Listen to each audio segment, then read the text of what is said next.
Aparna's kitchen मध्ये मी अपर्णा आज तुमचं सर्वांचं खूप स्वागत करणार आहे।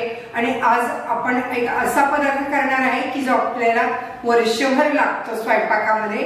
तुमच्या लक्षात आलंच असेल, आपण करणार आहे कांदा लसूण चटणी। बघा अतिशय छान रंग आलेला आहे आणि वास तर इतका मस्त येतोय। अशी आपली ही कांदा लसूण चटणी तयार झालेली आहे। यासाठी आपण काय काय करायचं आहे, मिरच्या कुठल्या घ्यायच्या आहेत, त्यानंतर ही अशी वर्षभर टिकण्यासाठी त्याला स्पेशली काय करायला लागतं तेही आपण बघूया। 1 किलो प्रमाणामध्ये आपण ही कांदा लसूण चटणी करणार आहे। 1 किलो मिरच्यांची, त्यासाठी मिरच्या कुठल्या घेतलेल्या आहेत, काय सगळी माहिती व्यवस्थित पाहिजे आहे तर ते शेवटपर्यंत तुम्ही व्हिडिओ पहा, म्हणजे तुम्हाला यातील बारीक सारीक सगळ्या टिप्स कळतील आणि वर्षभर तुमचाही स्वयंपाक स्वादिष्ट होईल। तर आपण करूया कांदा लसूण चटणीची तयारी। कांदा लसूण चटणीसाठी आपण मिरची घेतलेली आहे। बघा ही 3 प्रकारच्या मिरच्या घेतल्या आहेत आणि त्याची अशी देठ काढून घेतली।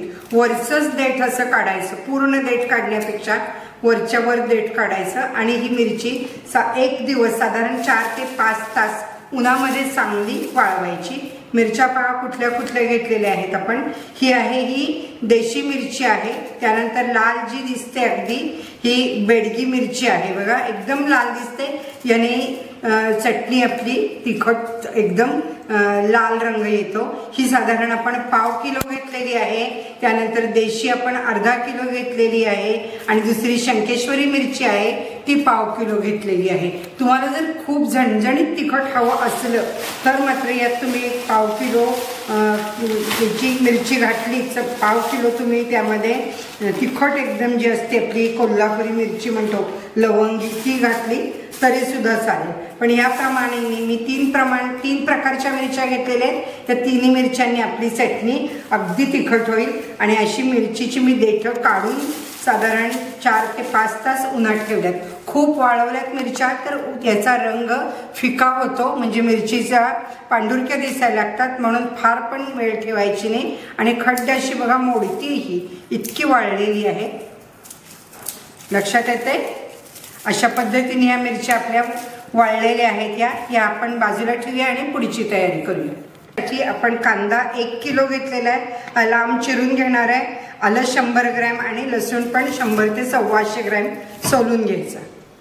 हा कांदा उन्हामध्ये आपण 1 दिवस सुकवलेला आहे। बघा दिसतंय, असं सुकला की तेल पण कमी लागतं तळायला आणि दुसरी गोष्ट लवकर होतो। इकडे मी तेल तापवत ठेवलेलं आहे। आपण हे साधं शेंगतेल ते घ्यायचं मुद्दाम। साधारण एक अर्धी वाटी तेल मी इथे घेतलंय, ते आपलं सगळं तेल। 1 किलो मिरचीसाठी आपण हे साहित्य घेतलंय। तुम्हाला जास्त चटणी करायची असेल तेव्हा तुम्ही याच्या दुप्पट घेऊ शकता, कमी करायची असेल तर निम्म घेऊ शकता। धणे आपण पाव किलो घेतलेले आहे। हे बघा हे देशी धणे घेताना सुद्धा ना असे काळपट्टे थोडेसे दिसतात, ते देशी धणे घ्यायचे म्हणजे वास छान राहतो। त्यानंतर जिरे हे आपण 125 ग्रॅम घेतलेले आहे। त्यानंतर तीळ पण हे आपण 125 ते 125 ग्रॅम घेतलेले आहेत। खोबरं 125 ग्रॅम घेतलेलं आहे, म्हणजे धण्याच्या निम्म आपण हे घेतलेलं आहे सगळं। त्यानंतर आपण 2 ते 3 मोठी हळकुंड अशी किंवा 50 ग्रॅम हळकुंड घेतली तरी चालेल। 10 ग्रॅम आपण असा खडे हिंग घेतलेला आहे। त्यानंतर दालचिनी 10 ग्रॅम घेतलेली आहे। इथे मिरे 10 ग्रॅम घेतलेले आहेत। इलायची घेतलेली आहे आपण, बडी इलायची मसाल्याची असते ती पण आपण 20 ग्रॅम आहे। इथे बदाम फूल आपण हे 20 ग्रॅम घेतलेलं आहे। त्यानंतर इथे हे आपण नागकेशर हे 10 ग्रॅम घेतलेलं आहे। मेथ्या आपल्याला 20 ग्रॅम आहेत, म्हणजे हे दोन्ही 20 ग्रॅम घेतलेलं आहे। त्यानंतर लवंग 10 ग्रॅम घेतली आहे। मिरे पण 10 ग्रॅम घेतलेले आहेत, कारण झटका मारू नये म्हणून आपण हे कमी घेतले। जिरे पण हे शाही जिरे 10 ग्रॅम घेतलेले आहे। त्यानंतर तमालपत्र 5 ग्रॅम घेतले, साधारण एक 5-10 रुपयाचं आणलं असं विकत सुट्ट तरी चालतं। खोबरं पण हेही 125 ग्रॅम घेतलेलं आहे।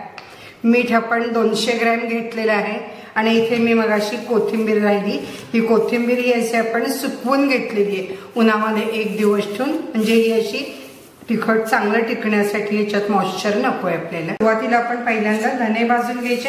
अगदी चमचाभर तेल घातलेलं आहे मी। थोड्या तेलामध्ये आपण हे थोडासा रंग बदलेपर्यंत आणि खमंग वास येईपर्यंत बारीक गॅसवरती आपण परतणार आहे। तेल घेतलंय आपण आणि त्यामध्ये आपण जिरे घालायचे। बारीक गॅस आहे,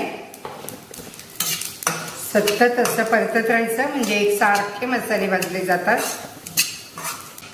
असं लांब चिरलंय आपण खोबरं बघा, खिसून घ्यायची गरज नाही, लांब चिरायचं आहे।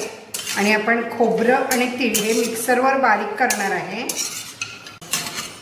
असं खोबरं चांगलं गुलाबी रंगावर आपण परतलेलं आहे थोडं तेल घालून। हे आता सगळं आपण असं वेगळं काढायचं आहे। खोबरं आणि तीळ, थोड्या तीळ घातलेले, तिळासाठी स्पेशली तेल नकोय आपल्याला। सतत हलवत राहायचे, तीळ ही बारीक असतात ना, करपू शकतात म्हणून। ते मात्र आपण मिक्सरमध्ये फिरवून घ्यायचं आहे। एक एक छोटी पळी तेल घेते मी आणि सगळा मसाला भाजून घ्यायचा आहे। त्यामध्ये पहिल्यांदा आपण दालचिनी घालूया, लवंग, बिर्याणी लवंग एकदम टाकली मी, उडू शकतात हे, थोडं झाकण ठेवायचं। तडतड आवाज येतो म्हणून मी झाकण ठेवतेय। जास्तही मसाले भाजले गेले तर वास चांगला येत नाही, करपट येतो आणि मग तिखट चांगलं वाटत नाही। हिंगाचे छोटे मी तुकडे केलेले आहेत खलबत्त्यामध्ये चेचून।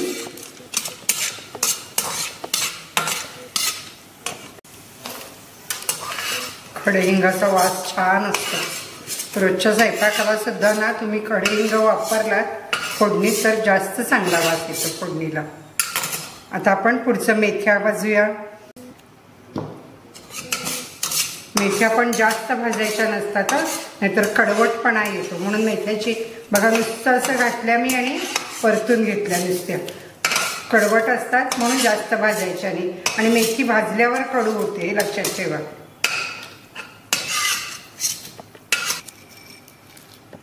स्टारफूल किंवा बदाम फूल, मसाला इलायची,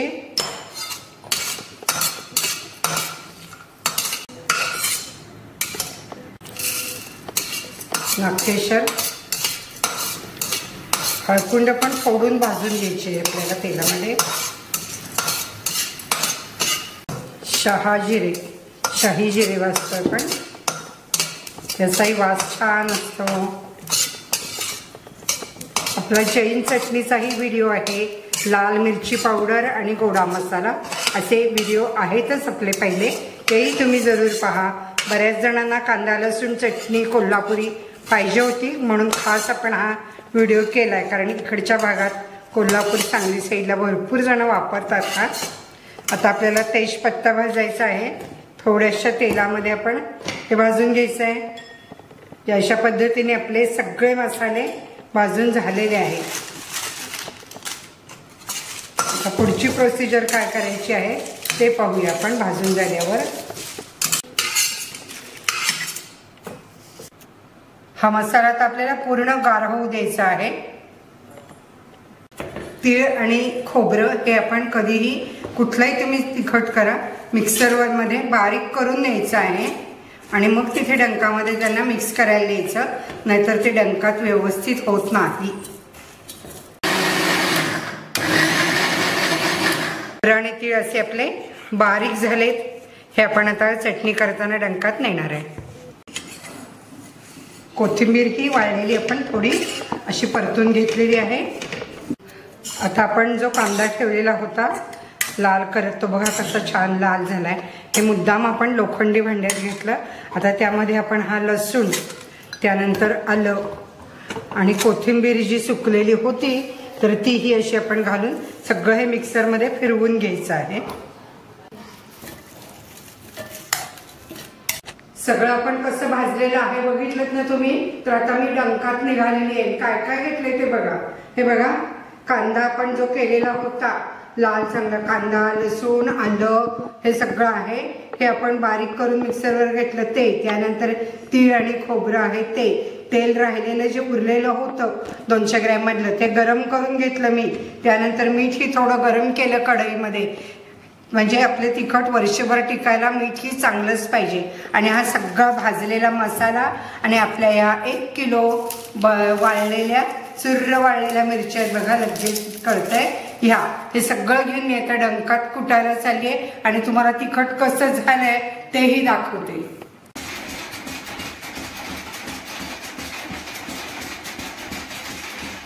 बघा, डंकात जाऊन तिखट कुटून आणलेलं आहे मी. आणि शक्यतो डंकात केलेलं कुटलेलं असतं ते जास्त चांगलं लागतं. कलर किती छान आलेला आहे. आणि वर्षभर याचा कलर चांगला राहण्यासाठी आपण चांगल्या काचेच्या बरणीमध्ये भरून ठेवायचं आणि वर्षाचं तिखट करायचं. एकदम 2-2 वर्षाचं वगैरे नको, ताजंच जास्त चांगले लागतं. इथे खाली थोडं मीठ घालायचं आणि मग ठेवायचं. इथे मी मला लागणार आहे तेवढं काढून ठेवलेलं आहे. तर तुम्ही नक्की करून पहा आणि हा व्हिडिओ कसा वाटला तेही मला सांगा. अजून ज्यांनी सबस्क्राईब केलं नसेल त्यांनी सबस्क्राईब करा आणि बेल आयकॉन ही लगेच क्लिक करा.